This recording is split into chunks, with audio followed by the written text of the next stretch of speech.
Claire Hayden, good morning to you. Good morning, Mick. How are you? I'm good. Now, we had scheduled to talk to you today. It's sadly topical, of course, with the passing of Sarah Harding. Will we just talk about her for a minute? Gone so young at 39 and lost to breast cancer. Of course, you're recovering from breast cancer. And it's really, really sad to get that news yesterday, wasn't it?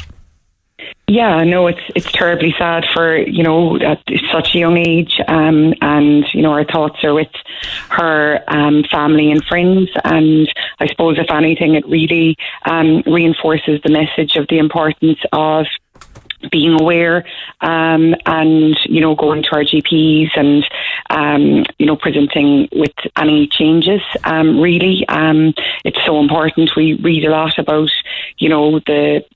the importance of mammograms, but for a lot of women who aren't the age of when mammograms do start, it's something that we need to really be mindful of as well. Okay, let's talk about your story in a moment and your particular journey. But right now, for everybody who's listening out there, and I mean male and female, what are the things to look for in a partner, look for collectively, look for as a woman?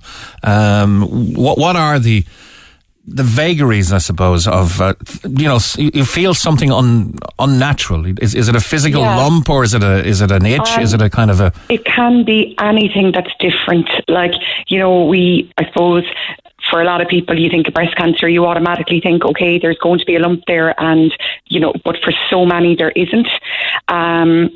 It can be puckering of the skin, changes in breast size. And then outside of all of that, it can just be feeling unwell, just not feeling like yourself. And the thing is that you're not actually, for a lot of people, there's the idea of, look, geez, I don't want to be going and wasting time at the doctors, and more than ever, they're so busy now. And I understand that. And that's the wrong feeling, isn't it? That's the wrong thing to be thinking. Absolutely, because they're delighted to be able to rule out all of these things. And for the majority of people that even present to the doctor with a lump, for the majority of them, it's not breast cancer. But for me, unfortunately, at 38, it was. Okay, that was a year ago. That was a year ago, yeah. And I went to the doctor and went very quickly for my triple assessment. And I was diagnosed in September, so just a year ago. So I went through mastectomy and 4.5 months chemo, and it was like, in ways it seems so much longer than a year ago, but then in other ways it was a whirlwind, and you're just on it, and you just have to go with it, and the care you get is amazing, but you're kind of in a haze, and you're just getting through as best you can, and the people that get you through that are your family and your friends, and the professionals, the doctors and the nurses. They're all amazing, but there just seems to be so many younger women, and even when I was having my chemo, that really struck me, sitting in the chemo ward, was the amount of young women that were sitting there with me and going through it. So just for anyone listening in today that might be putting it on the long finger, get into your GP, make that appointment. It's so important. Okay. And after the GP refers you somewhere, how fast can you get what you called your triple assessment, is it? Your triple assessment. So to be honest with you, it depends on, there's a lot of things that come into that. So don't say it depends on your insurance now. No. It depends on, when you go into the doctor, what you're presenting with. Okay. So what I mean by that was, I went with a lump, there was no family history, and I was seen a few days later. I suppose if you popped in and you were feeling a little bit tired and there was no lump or no family history, they may decide to run your bloods and do different things. So if you need to be seen, I found the services amazing. Right up to when I was waiting to have my surgery, and I was public. I was diagnosed on the 8th of September, and I had my surgery on the 28th of September. So, you hear a lot of awful stories about the HSE, but genuinely for me, everything I needed every step of the way was done so quickly, and I was so grateful for that, because I've got 2 young kids, and I just wanted to be at home out of hospital and back here with them, so yeah. Mm-hmm. Okay, now 2 weeks after your diagnosis, you had to undergo that mastectomy. Yeah, I did. And look, of course, everything that comes with that, I was like, I was afraid of the surgery. I was very nervous of afterwards. But the other thing was that I was looking at it that the cancer was gone.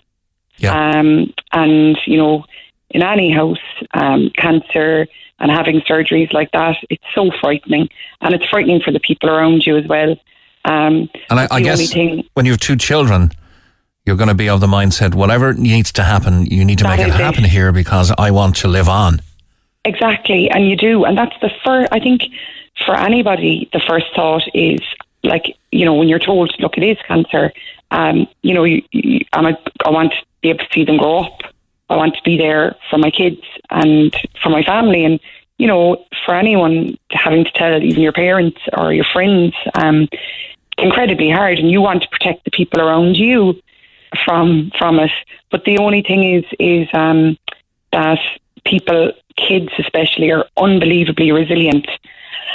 And we decided to have little laughs along the way with different things, like, losing hair and stuff like that is hard, but having jokes along the way when, at a time that's really difficult, you have to do that. Okay. And my kids were, 1 minute obviously very afraid themselves, and then the next minute with kids, it's what's for dinner, and like there's a match on this evening, or like. And did you feel that being open with them? How old are they? And did being open with them help? Yeah, my oldest boy started this year in first year, so he's going to be 13, and my younger boy is 10, Michael and Cian. So I suppose I told them what I felt would take away the worry. So I told them I was going to be okay, and I talked to them a bit about the medicine that would make my hair fall out, and other stuff that didn't need to be told to them. I didn't, because there was no need. The main thing they needed to know was that I'm going to be okay, and this is just going to be, I'll be in and out of hospital a bit more. There'll be a lot of appointments, but it's all getting me better. Okay. And that was how we dealt with it. I'm going to ask this question, and I asked this question, Claire, with a certain sense of admiration for you. How does somebody who has a breast removed 2 weeks after a diagnosis of breast cancer and undergoing grueling procedures and treatments for a year stay so positive? Your friends and family, and they get you through. And, like there was times where I suppose with COVID and with everything that was going on, it would be very easy to put yourself away from everything, and you feel, I suppose your confidence is a bit, you don't really feel you anymore. But I have an amazing husband, and my family, like I said, and my group of friends that, in the days where you don't think you can lift your head off the pillow, they're getting you back smiling again. And I suppose I'd be lying if I didn't say that there was really, really tough days. But I suppose, that lifts, and you start getting stronger, and you start feeling healthier, and you start loving the new you, I suppose, in a way, whatever surgeries and whatever you've undergone. I suppose I look at it now that my body's done amazing things, and it's allowed me to live, and it's allowed me the chance to see my kids grow up. So if a mastectomy was part of that plan, then that was what had to happen. Wow, that's an amazing, resilient attitude to have. How much do you think a positive mental attitude is necessary and has perhaps carried you through? I think it's a huge part of it. And that's not saying that there isn't days that chemo doesn't knock you to your knees, because it does. But overall, just believing, for me, it was the only way. I found it hard to take in the chances of not getting better. I needed to go to a place that I'm going to be okay.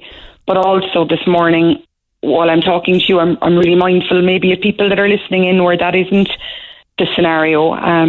And to those people, I send all my love, and I really honestly mean that.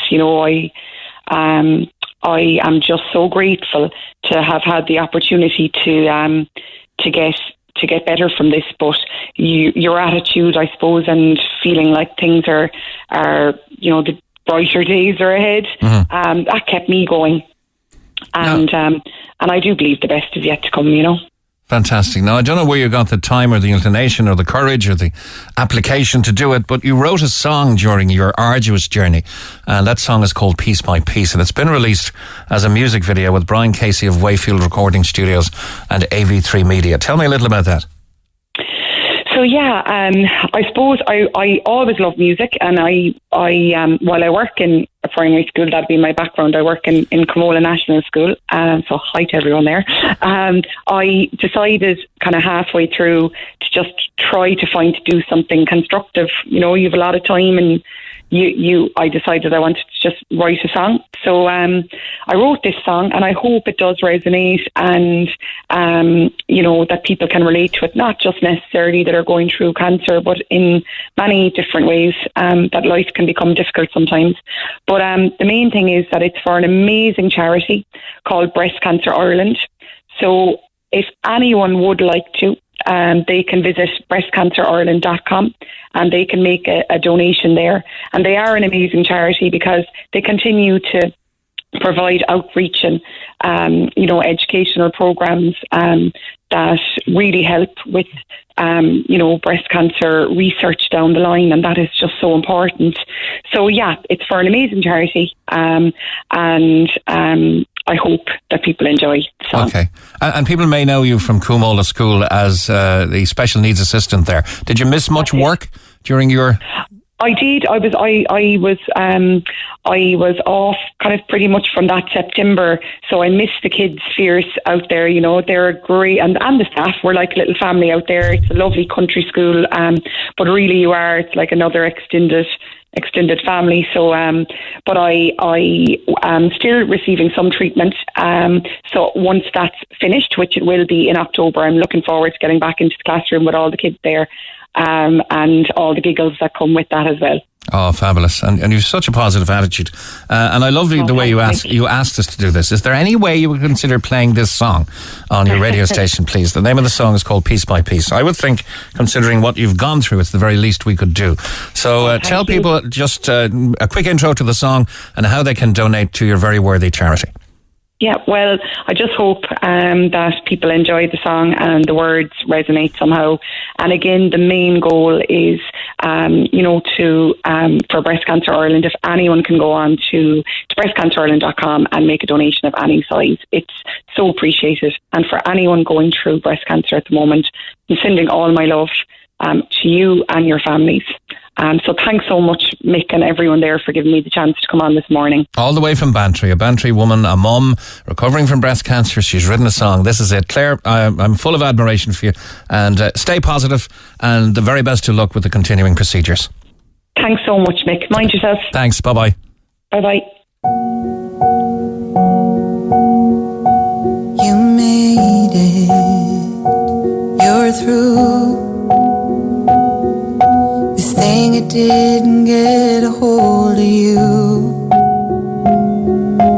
Oh no, she can go. Not quite sure of this version of herself, you know. One day she's a warrior, another day so weak. She feels like a jigsaw puzzle where she's losing herself piece by piece. She's standing by a mirror. A stranger stares right back. Not quite sure of each other, but determined to get their life back on track. One day she's a warrior, another day so weak. Well, someday she feels like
warrior.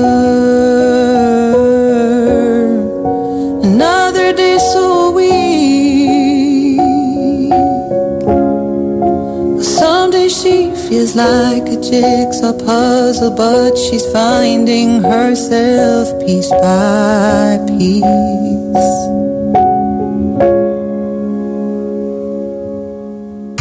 Neil Prendeville, the voice of Cork. Weekdays 9 to 12. Cork's Red FM.